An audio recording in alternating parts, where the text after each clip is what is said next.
کہ حضرت فاطمہ رضی اللہ تعالی عنہ کے بارے میں سوال کیا گیا کہ کیا حضرت فاطمہ رضی اللہ تعالی عنہ کے دروازے کو حضرت عمر رضی اللہ تعالیٰ عنہ نے توڑا اور آگ لگایا، اور دوسرا یہ کہ کیا حضرت فاطمہ رضی اللہ تعالیٰ عنہ کے پیٹ میں جو بچہ تھا حضرت محسن کہیے ابن علی کہ ان کو بھی مار دیا۔ سوال کیا جا سکتا ہے، لیکن پہلے تو اللہ کی پناہ چاہی جائے ایسے شر سے۔ یہ پروپیگنڈا ہے جو ابھی میں نے کہا کہ یہ پروپیگنڈا ہے ایک جماعت کا، شیعہ کا پروپیگنڈا ہے۔ ان کا مقصد ہمیشہ جو ہے وہ اہل بیت کو اور حضرت فاطمہ کو اور ان کی اولاد کو اور حضرت علی کو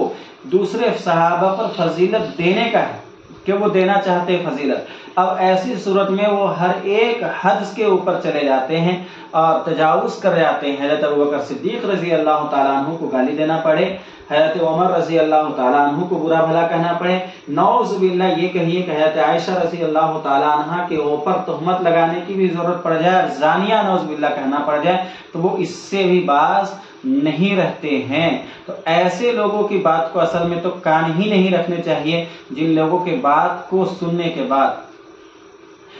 ہمارا ایمان بھی خطرے کے اندر پڑ سکتا ہے۔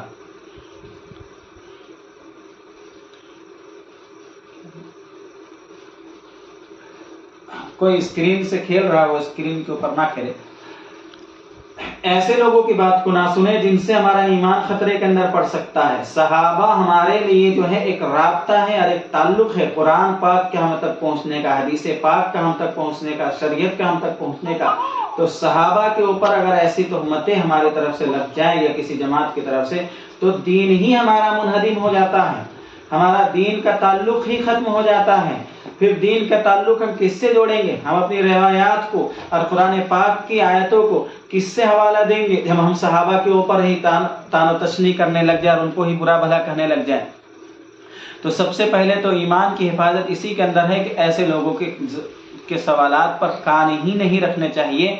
اور دوسری بات یہ ہے کہ انہوں نے جھوٹ کا بہت سہارا لیا ہے۔ حضرت فاطمہ رضی اللہ تعالی عنہ کے گھر میں نہ کبھی آگ لگائی گئی اور نہ کوئی ایسا واقعہ پیش آیا ہے۔ اس کا تاریخ کی کتابوں سے، حدیث کی کتابوں سے کوئی تعلق نہیں ہے۔ صرف ایک شخص ان میں سے یہ کہیے کہ شیعہ میں سے ایک شخص ہے اسلم ابن قیس، اس نے ایک تقریر کے اندر اس کو بیان کیا ہے اور کچھ حدیثوں کا سہارا لیا ہے جس کے اندر ایسی باتیں تو نہیں ہیں، البتہ دوسرے واقعات ذکر کیے گئے ہیں، اور اس کا سہارا لے کر اس نے تقریر کیا، پھر اس کے تقریر کو بڑھا چڑھا کر لوگوں نے بیان کرنا شروع کر دیا اور بعد کے میں شیعہ کی کتابوں میں ان چیزوں کو درج کر دیا گیا۔ حضرت ابوبکر صدیق رضی اللہ تعالیٰ عنہ کی طرف سے اور نہ حضرت عمر رضی اللہ تعالیٰ عنہ کی طرف سے ایسے واقعات پیش آئے، کبھی ایسی کوئی بات پیش نہیں آئی ہے، اور نہ ہی ایسے توقع کیا جا سکتا ہے کہ جو جلیل القدر صحابہ ہیں جن کو اللہ کے نبی صلی اللہ علیہ وسلم نے اپنا نائب بنایا، اپنا خلیفہ بنایا، اور جو اللہ کے نبی صلی اللہ علیہ وسلم کے رفیق ہیں حجر اور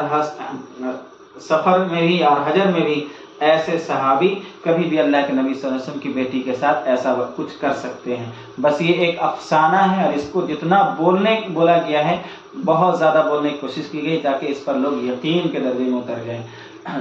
اللہ تعالیٰ ایسے لوگوں سے ہماری حفاظت فرمائے اور ایسے لوگوں کو بھی اللہ تعالیٰ توبہ کرنے کی توفیق عطا فرمائے۔ وآخر دعوانا